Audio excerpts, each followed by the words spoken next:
Tell us about the high schools in Nairobi during the colonial times. A lot of people don't know that a lot of them were converted into what we know. Yes, that is true.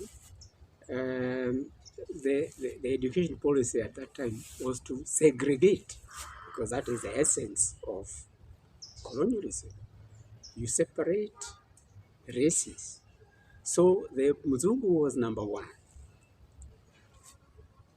and the Asian was number two, and the third class was for the African people. Now, that exclusion meant that in education, particularly, because this is the subject of our conversation today, in Nairobi, the schools and education facilities were exclusively meant for the races I mentioned. That means schools for the white man, white children, schools for the Asians in their residential areas, and schools for the Africans. And the Africans were very few because they were not allowed by law at that time to come to Nairobi and settle. It was only for those working for the Mzungus or working for the government at that time or working in the few industries that were there. And the Africans were housed in the what today we call Eastlands, near the center of town, like Shauri Moyo, Karoleni, Maringo, and of course Majengo, those little areas where they could walk to and from work and even go to industrial area just by crossing the railway there. Now for the Mzungu schools, they were very well equipped, very well built and beautiful, very beautifully equipped, English curriculum, and so on.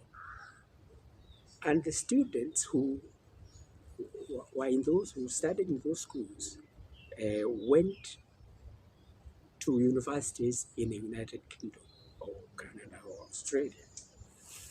Now, the schools bore names of the British royalty and so on. For example, what we know today as Nairobi School on Wayaki Way was called the Prince of Wales School. Prince of Wales School in Nairobi, exclusively for white boys. What we know today as Lenana School was called the Duke of York, and it was again exclusively for European boys. What is today the Jamhuri High School or Parkland was called the Duke of Gloucester, again exclusively for boys. And what we know today as Pangani Girls was called Duchess of Gloucester. Now, there were a little more boys' secondary school than girls. And what is today State House Girls was called Lady Delamere High School for girls. And what we know today as Upper Hill School was Lord Delamere Boys High School. Yes.